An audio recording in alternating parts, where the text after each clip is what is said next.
Good evening, you're watching World News Tonight on TVP World. I'm Aaron Darman.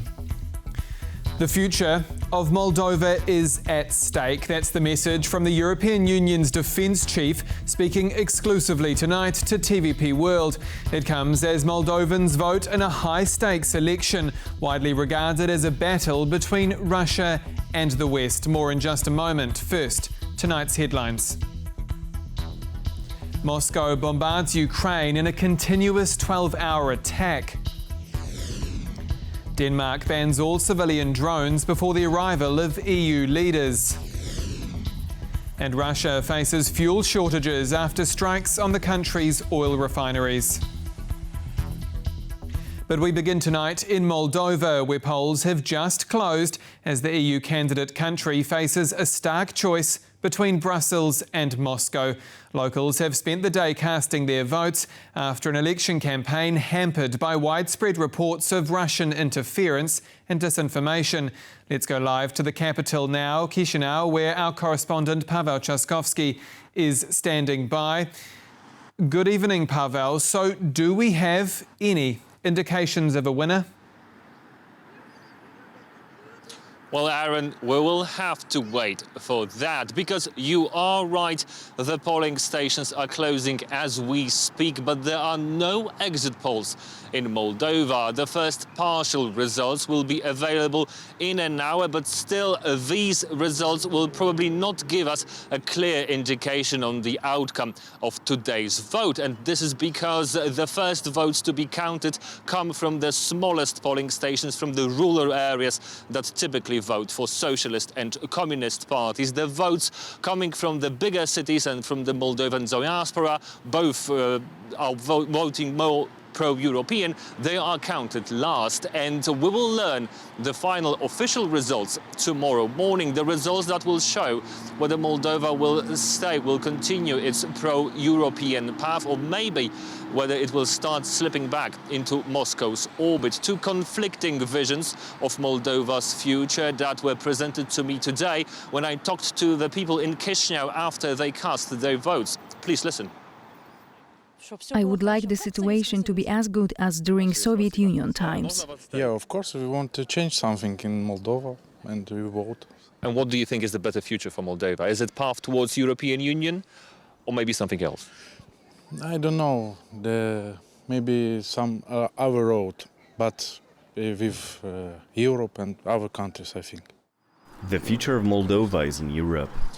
Have to remember that today's votes come amid massive Russian interference, so interference that was explicitly acknowledged by the country's president, Maia Sandu.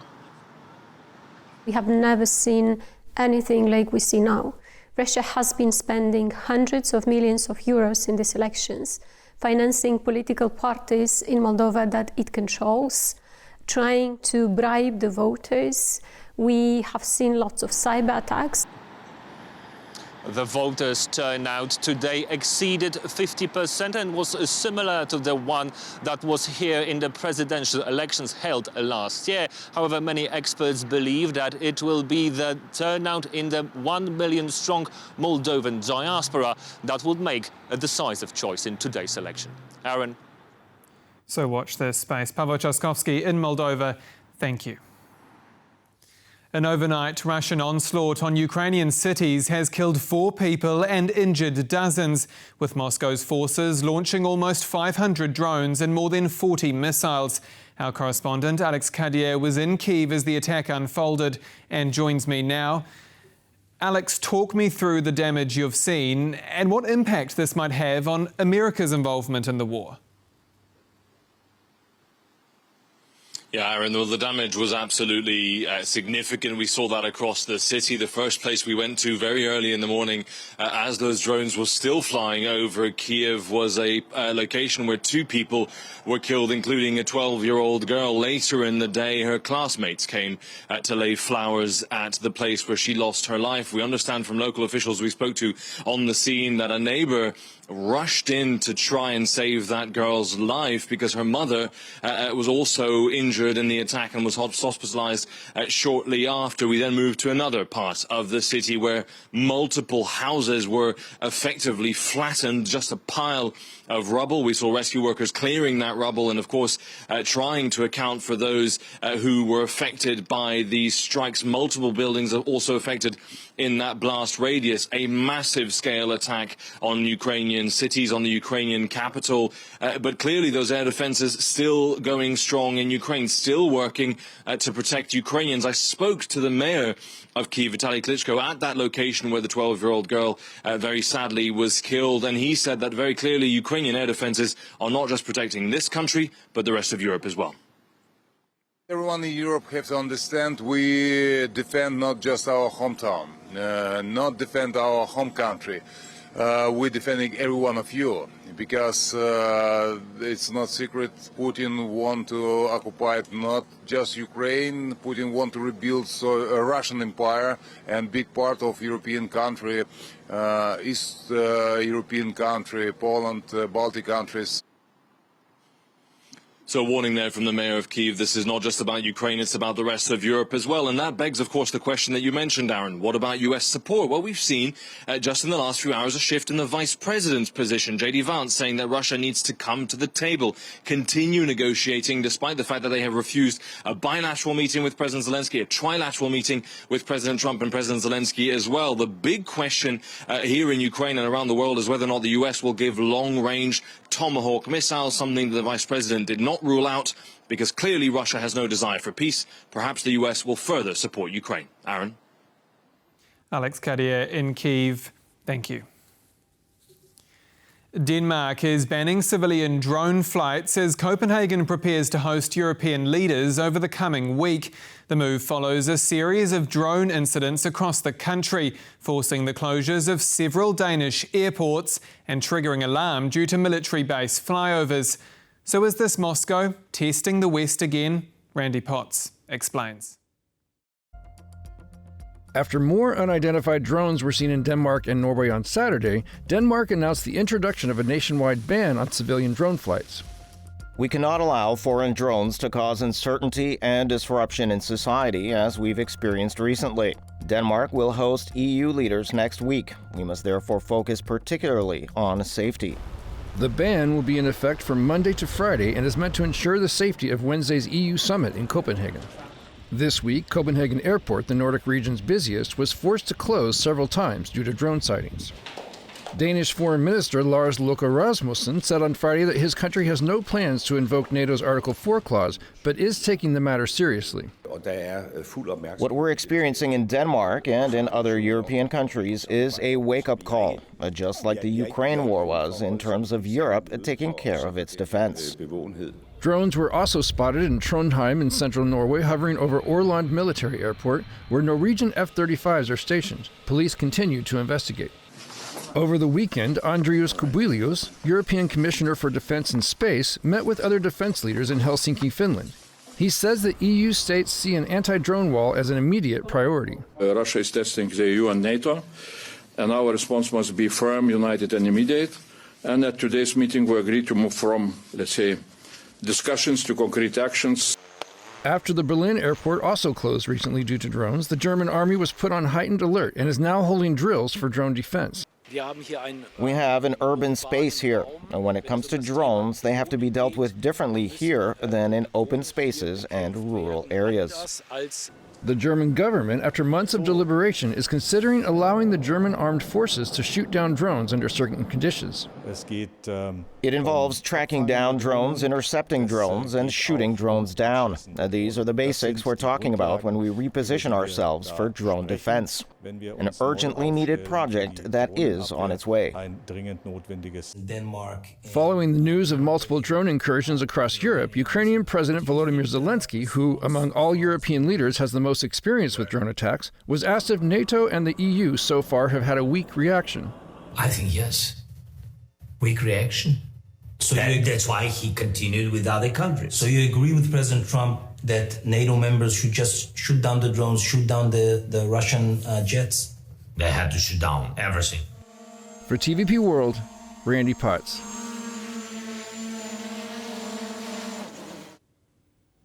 Russia is one of the world's most oil-rich nations, and it's running out of fuel. As Maciej Wilowski reports, it shows Western sanctions and Ukraine's strikes on critical facilities are making a dent. Russia's oil sector, the country's most vital industry, is in crisis, posing a challenge for the country's economy.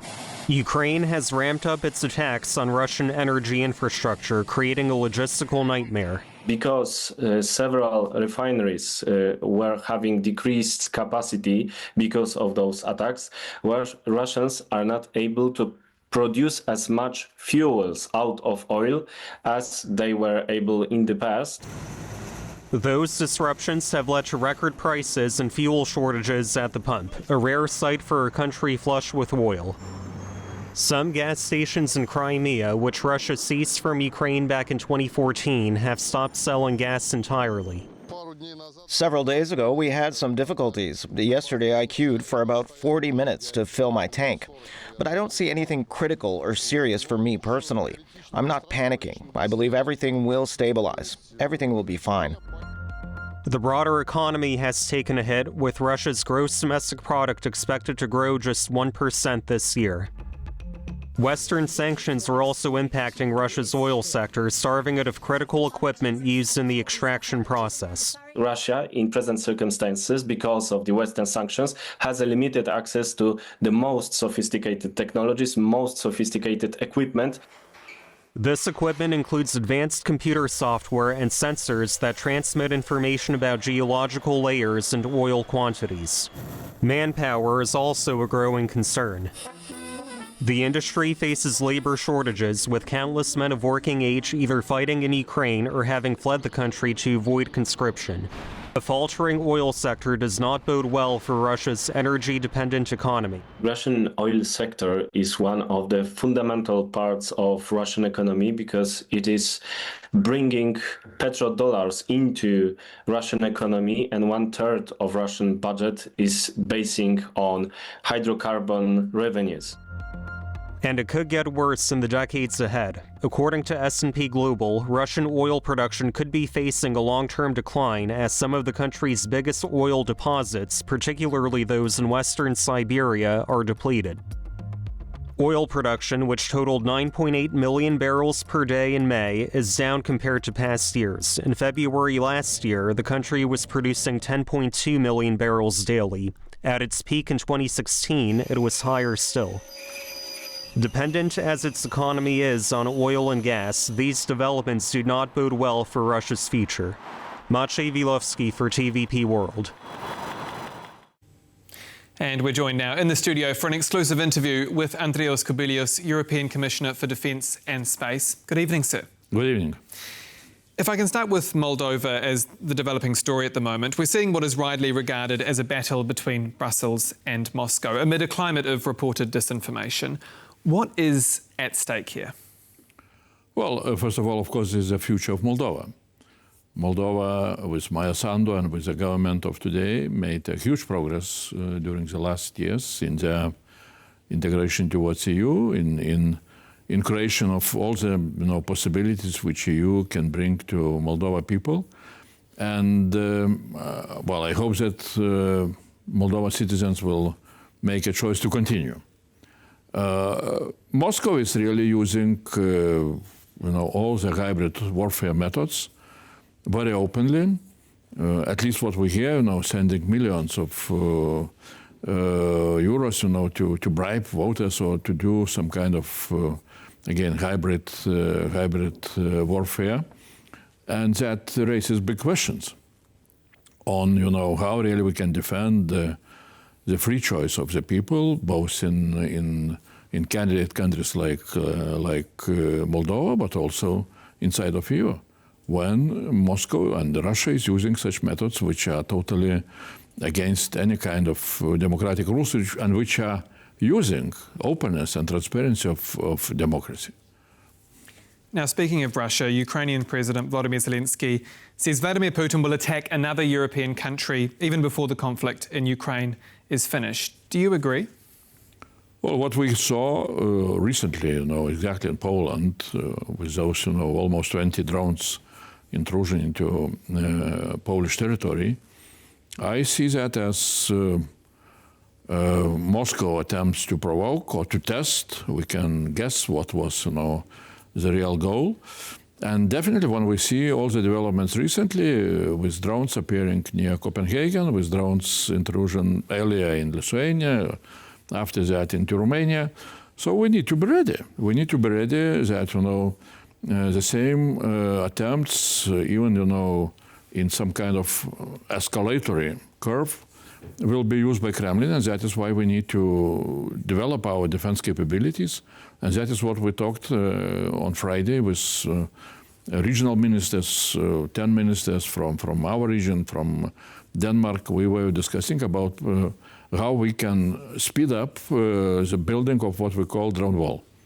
And we'll talk about the drone wall in just a moment. Speaking of preparedness, I have a few newspaper clippings for you. So in late July, you wrote, Europe's armies at 50% of what we need, says Defence Commissioner. That was a headline. And then in early June, you noted that, quote, NATO states need millions of drones for the day Russia might attack. These two clippings here. You've also warned of a broader Kremlin attack by 2030. As it stands today, is Europe prepared for war or not? We're prepared as member of NATO, as all the member states which are members of NATO. They have some kind of regulation or whatever, practice to have clear defense plans and defense capability targets, which member states need to implement. Now they agreed on new capability targets.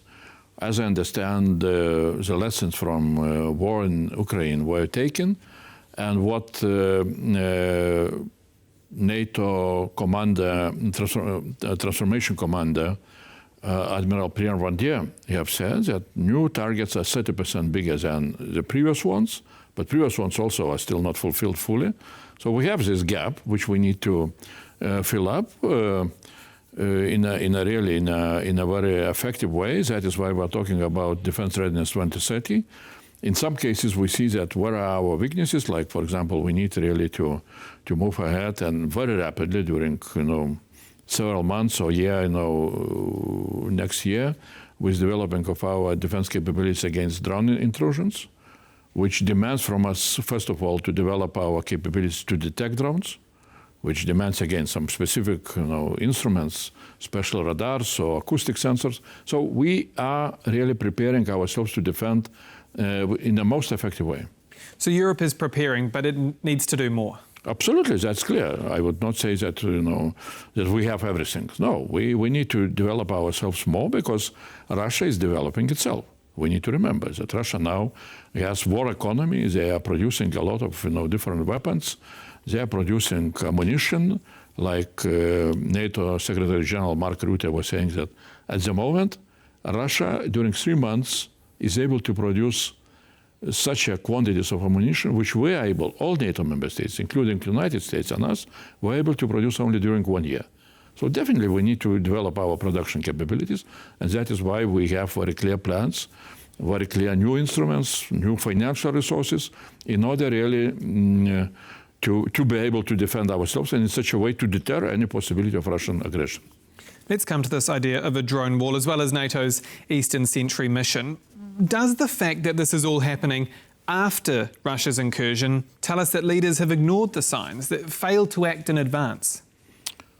Well, we can, of course, we can ask ourselves why we did not build, something like drone wall and capabilities to detect drones before. Why we were not reacting to what we have seen, what is happening on the front lines in Ukraine, where this, drone war became new warfare. Very legitimate questions, but now what is very important, not to look back why we failed maybe to develop something, but not to fail with development of what is needed now.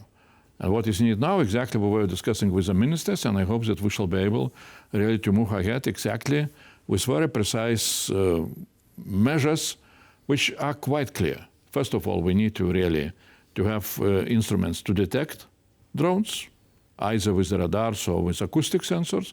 Then we need to have instruments which would allow us, like in Ukraine, to destroy drones which are entering in our territories not always using very expensive missiles, 1 million euro value, but using those instruments which Ukrainians are very good in using, like electronic warfare means, like drones interceptors, like traditional Zenit artillery and machine guns with the mobile groups. Those are things which we need to develop.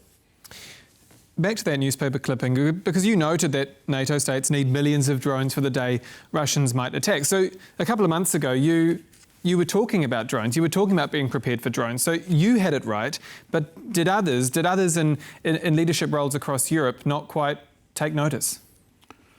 I'm always reminding myself and others, what the famous European, one of those, bright minds, Jean Monnet, one of the godfathers of European community back in 1957, when Rome Treaty was signed, he said, European community, well, now it's called European Union, will develop itself during the crisis, and what will be created during the crisis, that will be European community. Really, we are facing crisis. We are facing, threats from Russia. We are facing those threats, changing, what instruments are used. Now we are facing, drones. And it appears very, very human. While you are not struck by the crisis, you are perhaps not always moving ahead. So now we really saw what that crisis is meaning, and we started to move ahead. So walk me through what it looks like, this drone wall. Does it mean launching drones in the sky along the Russian and Ukrainian borders if threats come near to the border? Is it possible to cover the entire border, or are we talking about high-risk areas?